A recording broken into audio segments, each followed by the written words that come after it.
আজকে আমরা আলোচনা করব সাবজেক্ট ও প্রেডিকেট নিয়ে।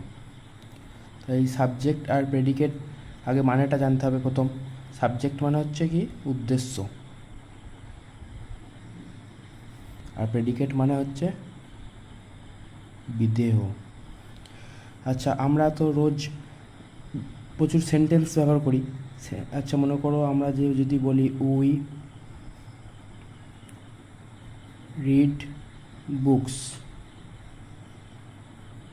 এটা মানে কি আমরা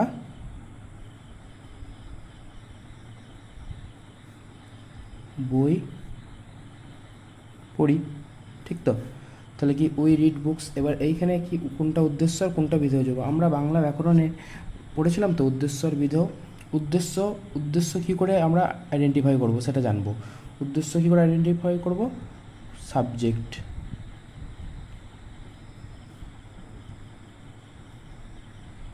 বা উদ্দেশ্য।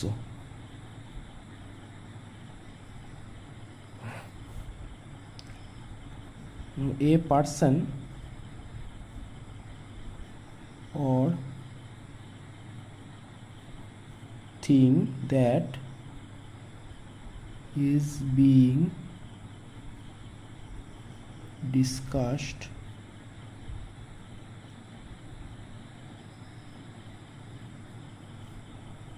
or described is called a subject. মানে কি a person or thing that is being discussed or described is called subject. মানে একটি বাক্যের মধ্যে একটি বাক্যের মধ্যে কি একটি ব্যক্তি বা বস্তু সম্পর্কে যদি কিছু আলোচনা করা হয় তখন তাকে বলা হয় সাবজেক্ট বা উদ্দেশ্য। তাহলে এবার দেখি কি বাক্য। উই রিড বুকস, এখানে কি কি বলছে?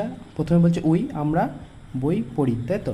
তাহলে কি বলেছি? এ পার্সন অর থিং মানে কি একটি ব্যক্তি বা বস্তু। তাহলে কি ব্যক্তিকে আমরা উই, তাহলে কি করছে? একটি ব্যক্তি বা বস্তুকে যখন আমরা কি করছি আলোচনা করছি কি সম্পর্কে, তাহলে যদি আমি প্রশ্ন করি ভার্বকে যে আমরা কি কারা বই পড়ে, তাহলে কি উত্তর আসছে? উই, মানে আমরা বই পড়ি। কারা বই পড়ে? আমরা বই পড়ি। তাহলে এইটা হয়ে যাচ্ছে সাবজেক্ট। আর কি থাকছে? যে যদি বলি আমরা কি পড়ি বা আমরা কি করি, সেটা হয়ে যাচ্ছে রিড বুকস, মানে হচ্ছে বিধেয় বা প্রেডিকেট। আচ্ছা, প্রেডিকেটের সংজ্ঞাটা একটুখানি দেখে নিই।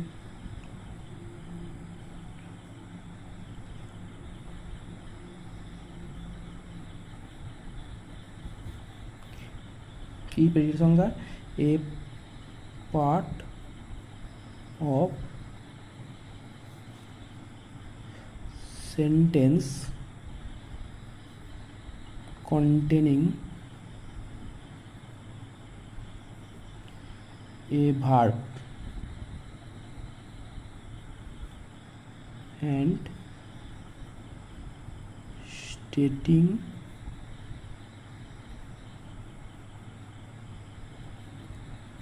something about the subject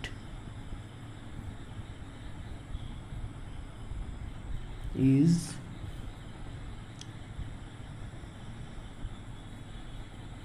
called predicate। মানে কি দাঁড়ালো? যে এক বাক্যে যে অংশে কি ক্রিয়াপদ বর্তমান বা সাবজেক্ট বা উদ্দেশ্য সম্পর্কে কিছু বলা হয়, তাহলে কি এটা যেমন আমরা বই পড়ি। এবার যদি বলি আমরা কি করি বা আমরা কি পড়ি, বই পড়ি, তাহলে কি আমরা কি করি যদি প্রশ্ন করা হয় তাহলে কি আসছে? আমরা বই পড়ি। সেই জন্য কি বললাম, প্রথম যে বাক্যে যে সম্পর্কে বা যার সম্বন্ধে কিছু বলা হয় সেটা হচ্ছে সাবজেক্ট। আর যখন সাবজেক্টকে যদি আমরা কিছু প্রশ্ন করি সেটা কি হয়ে যাচ্ছে? যে আমরা কি করি, তখন কি বলছে? আমরা উত্তর আসছে আমরা বই পড়ি, সেটা হয়ে যাবে প্রেডিকেট মানে বিধেয়। আচ্ছা, আরেকটা উদাহরণ দেখি, 2 নম্বর উদাহরণ। The man wax in the morning এইখানে এবার সাবজেক্ট কোনটা প্রেডিকেট কোনটা বলতে হবে। তাহলে কি আমি কি বলেছিলাম যে বাক্যে যখন কোনো ব্যক্তি বা বস্তু সম্পর্কে কিছু আলোচিত বা বর্ণনা হয়, তাহলে কি বাক্যে কার সম্পর্কে আলোচিত হচ্ছে, ব্যক্তি কোনটা বা বস্তু কোনটা। যদি আমরা প্রশ্ন করি কে সকালবেলায় হাঁটে, তাহলে কি যদি প্রশ্ন করি কে সকালবেলায় হাঁটে, কি উত্তর আসছে, দ্য ম্যান, তার মানে মানুষটি সকালবেলায় হাঁটে, তাই তো, মানুষটি। তাহলে কি এটা কি হয়ে যাবে, উদ্দেশ্য বা সাবজেক্ট। আর যদি বলি ওয়াক্স ইন দ্য মর্নিং, তাহলে কি যদি বলি এবার এই উদ্দেশ্যটাকে বা সাবজেক্টটাকে প্রশ্ন করছি যে মানুষটি কি করে, তাহলে কি হয়ে যাবে সেটা প্রেডিকেট। মানুষটি কি করে না, উত্তর আসছে যে মানুষটি সকালবেলায় হাঁটে, তাহলে এটা প্রেডিকেট মানে কি বিধেয়। এবার দেখো তাহলে কি আমরা কি বুঝলাম, যে সাবজেক্টের মধ্যে কি থাকবে, কাকে দিয়ে প্রশ্ন করব, হু বা হোয়াট। আর প্রেডিকেটকে কি প্রশ্ন করব,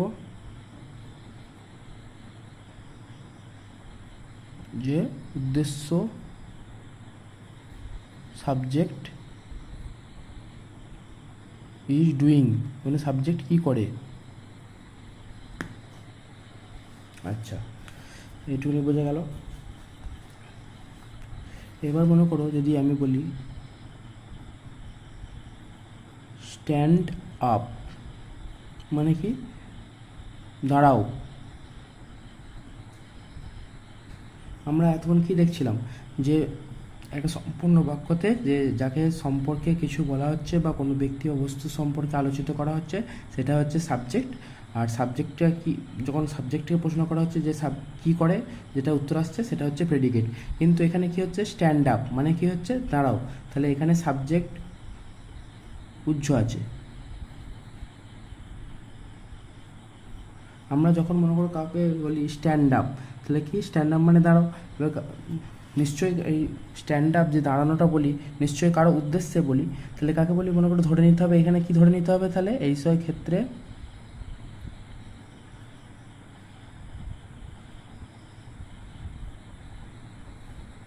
সাবজেক্ট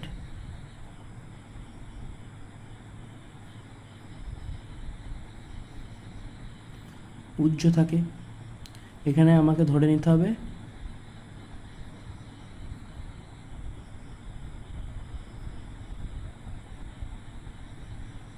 ইউ, তাহলে ইউ স্ট্যান্ড আপ,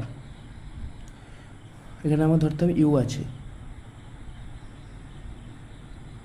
তাহলে এখানে কি ধরে নিতে হবে ইউ, তাহলে কি এই ইউটা এখানে উজ্জ্ব আছে। তাহলে আমরা নিশ্চয়ই কাউকে যখন বলবো ইউ স্ট্যান্ড আপ, কিন্তু আমরা সেটা উজ্জ্ব করে কি বলি, স্ট্যান্ড আপ, তার মানে কি এর আগে ইউ আছে, তাহলে ইউটা এখানে কি হয়ে যাবে, কোনো ব্যক্তির সম্পর্কে আলোচনা করা হলে কী হবে, সাবজেক্ট।